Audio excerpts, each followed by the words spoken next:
আসসালামু আলাইকুম এভরিওয়ান, কেমন আছেন সবাই? আশা করি ভালো আছেন। স্বাগতম জানাচ্ছি আমি আফরোজা, পাবনা থেকে, আফরোজা ক্রিয়েটিভ ওয়ার্ল্ড চ্যানেলের পক্ষ থেকে। আমি আজকে দুটি কালার ম্যাচিং করে একটি বেবি ড্রেস তৈরি করব, আর সেই সাথে ঘরে বসে ইনকামের সেরা উপায় নিয়ে আপনাদের সাথে আলোচনা করব। আশা করি ভিডিওটি ভালো লাগবে। স্কিপ না করে দেখার অনুরোধ রইল। আর ভিডিওটি ভালো লেগে থাকলে অবশ্যই আমার ভিডিওতে লাইক করে দিবেন, আর সেই সাথে যারা আমার চ্যানেলে নতুন তারা প্লিজ সাবস্ক্রাইব করে বন্ধু হয়ে পাশে থাকবেন অনুরোধ করছি। এখানে আমি 8 বছর বাচ্চার জন্য ড্রেসটি তৈরি করছি। একটি গোল ফ্রক হবে, আর সামনে একটু বাড়তি কাপড় লাগিয়ে ডিজাইন হবে, সেটাই আপনাদের সাথে শেয়ার করব। আর ঘরে বসে ইনকামের সেরা উপায় হিসেবে কিন্তু এটিও একটি সেলাই মেশিন। একটি সেলাই মেশিন ঘরে বসে ইনকাম করার জন্য অনেক বড় কিছু, সেটাকে কাজে লাগাতে পারলে। আমরা বসে না থেকে পরিশ্রম করলে কিন্তু এরকম সেলাই মেশিন দিয়ে বেশ কিছু টাকা ইনকাম করতে পারি, যেটা দিয়ে আমরা কিন্তু স্বনির্ভরশীল হতে। মেয়ে মানুষকে আসলে মানুষ বলে ধরাই হয় না যদি তার কোনোই গুণ না থাকে। সে যতই সংসারের কাজ করুক, তাতে তার কোনো গুণ নাই, কিন্তু সে যদি 2 টাকা ইনকাম করে তাহলে তাকে অনেক মূল্য দেওয়া। সেই হিসেবে আমরা ঘরকেও সামলাবো, কাজকেও সামলাবো, ইনকাম করব, স্বাবলম্বী হব, সচ্ছলভাবে চলবো। তো আমি সেলাই মেশিনের কাজ করি, সাথে আমার অনেক কাজ আছে, যার কারণে আমার ইনকামের রাস্তা বিভিন্ন রকম, মানে ইনকামটা থেমে থাকে না। আমি বিভিন্নভাবে ইনকাম করতে পারি। দেখা যায় আমার সারা মাস, ধরতে গেলে সারা বছরই কিন্তু কাজ থেকেই যায়। এজন্য যারা ঘরে বসে আছেন, কিছু করতে চাচ্ছেন, তারা কিন্তু সেলাই মেশিন নিয়ে, এখন আসলে সেলাই মেশিন সবার ঘরে আছে। কাজ পারুক বা না পারুক, যতটুকুই পারুক, তাতেই কিন্তু একটা সেলাই মেশিন সব বাসায় বাসায়। তো একটু দক্ষতা অর্জন করে কিন্তু সেই সেলাই মেশিনকে কাজে লাগাতে পারি। বড়দের সবারই কিন্তু সুন্দর সুন্দর ড্রেস তৈরি করা যায়, হাতে কাজ করে তৈরি করা যায়। আবার বিভিন্ন রকম কাপড়, লেস দিয়ে ডিজাইন করেও কিন্তু সুন্দর সুন্দর ড্রেস তৈরি করা যায়। শুধু একটু মাথা কাটাতে হবে আর চোখ কান খোলা রাখতে হবে, তাইলেই কিন্তু হবে। আর এসব জিনিস পছন্দ করে না এমন লোক আমার মনে হয় না আছে।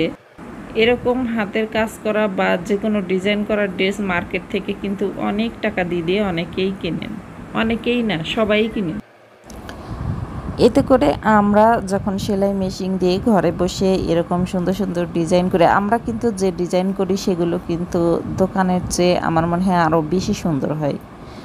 তো সেই রকম করে ড্রেস তৈরি করে আমরা একটু কম লাভে সেল করলেই কিন্তু অনেক সেল হয়। আর এতে করে আমরা হাতে বেশ কিছু টাকা ইনকাম করতে পারি। এতে যে খুব খরচ হয় তা কিন্তু না। একটু সুতা, রাবার, চেন, বোতাম, এগুলোতে যতটুকু খরচ হয় সেই হিসাবে যে মজুরিটি পাওয়া যায়, তাতে কিন্তু শুধু পারিশ্রমিকই বেশি দেখা যায়। এতে আমার মনে হয় কোনো লস হয় না, লাভটাই থেকে যায়। এখন লাভ বলতে কি, পারিশ্রমিকটা ঠিক মতো পাওয়া যায়, থেকে যায়, এতে কিন্তু লসও থাকে না। এজন্য এরকম একটা কাজ করে ঘরে বসে কিন্তু বেশ ভালোভাবে ইনকাম করা যায়, আমরা করতে পারি, শুধু একটু পরিশ্রম দিই। আর পরিশ্রম না করলে কখনোই কিছু পাওয়া যাবে না, কখনোই কেউ পরিশ্রম ছাড়া কিছুই পায়নি। আর সেই পরিশ্রমের সাথে থাকতে হবে ধৈর্য। ধৈর্য না থাকলে আপনি কাজ করতে পারবেন না। কাপড়টাকে কাটতে হবে মাপ মতো, সেটা ঠিক মতো না হলে হবে না। এটা একটা ধৈর্যের ব্যাপার। ঝটপট চটপট করলে কিন্তু কাজ ভালো হবে না, কাস্টমার কখনোই হবে না।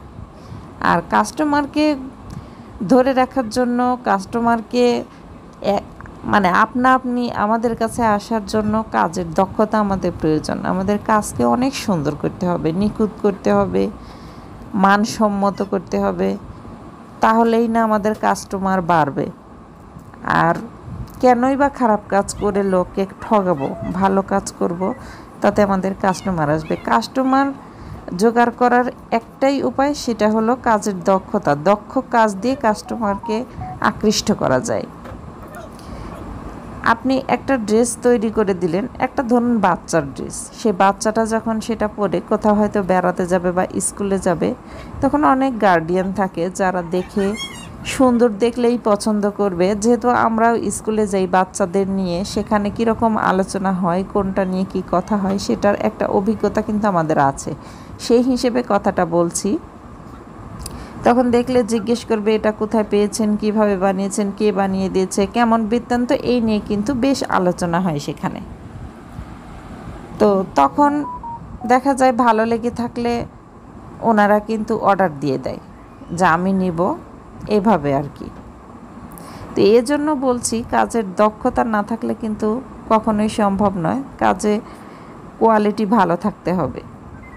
লোককে একটা কাজ করে দিলে সেটাকে সর্বোচ্চভাবে চেষ্টা করতে হবে সুন্দরভাবে যাতে করে দেওয়া যায়, কোয়ালিটি ফুল যাতে হয়, তাহলে কাস্টমার আপনা আপনি বেশি বেশি হয়ে যাবে। আর সেখান থেকেই কিন্তু ব্যবসার শুরু হয়। এছাড়াও হাতের কাজের ড্রেস দিয়েও কিন্তু ব্যবসা শুরু করা যায়।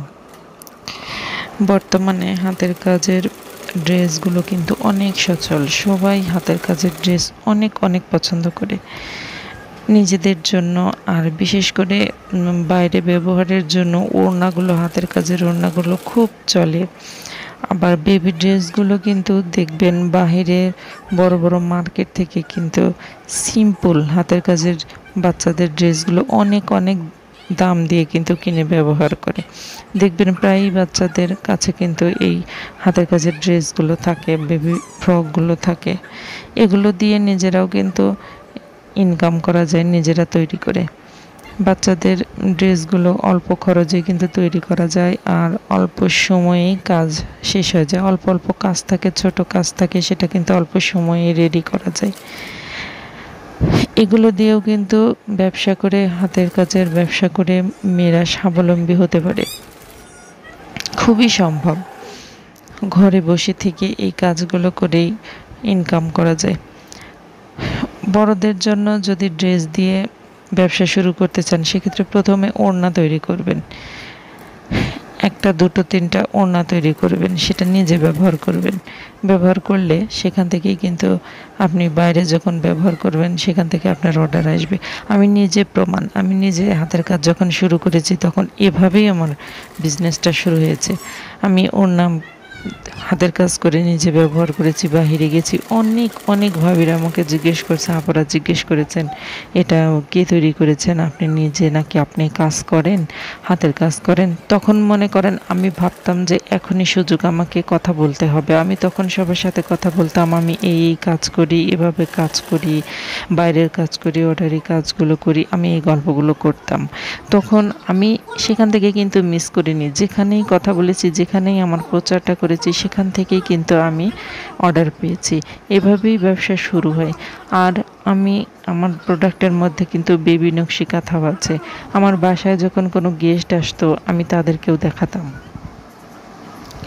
যে আমি এই কাজ করছি, কেমন হয়েছে, আমি এই কাজগুলো করছি, এছাড়াও এই অনেকগুলো কাজ করছি, এরকম বিভিন্ন আমার হাতের কাজ নিয়ে, মানে একটু যদি সুযোগ পেতাম আমি আমার হাতের কাজ নিয়ে গল্প করতাম, সেটা বাহিরে যে কোনো জায়গায়। এছাড়াও আমি কাজ যখন করতাম তখন চিন্তা করতাম যে কাজটা যাতে প্রকাশ পায় সে জায়গায় কাজটা করব আমি, মানে বাসায় থেকেই। তো এভাবেই আসলে কাজ করা যায়, আর এভাবেই কাজ করে ঘরে বসে অনেক অনেক ইনকাম। আমার ব্যবসা শুরুর সময় থেকেই আমি এভাবেই প্রচার করে আসছি। আমি আগেও এভাবে বলতাম, এখনও আমি এভাবেই বলি। আমি যেখানে সুযোগ পাই সেখানেই আমার কাজ নিয়ে আমি কথা বলি, কী ধরনের কাজ করি, কিভাবে কাজ করি, কিভাবে সেল করি, আমি অর্ডার নিই, এরকম সব ধরনের কথা আমি বলি। একটু সুযোগ পেলেই আমি আমার কাজ নিয়ে কথা বলি। আর এভাবে কাজ করেই একজন নারী স্বাবলম্বী হতে পারে, অবশ্যই সম্ভব। আর আমি মনে করি কাজ, সেলাইয়ের কাজ দিয়েই একজন নারী স্বাবলম্বী হতে পারবে ঘরে বসে থেকেই। তো বন্ধুরা, অনেক কথা বলে ফেলেছি, তা আমার কথার মধ্যে ভুল ত্রুটি থেকে থাকলে আমাকে ক্ষমার দৃষ্টিতে দেখবেন, আর কমেন্ট করে অবশ্যই জানাবেন আমার ভিডিওটি কেমন লেগেছে। তো সেই সাথে আমি এখানেই বিদায় নিচ্ছি, আবার দেখা হবে নতুন কন্টেন্ট নিয়ে।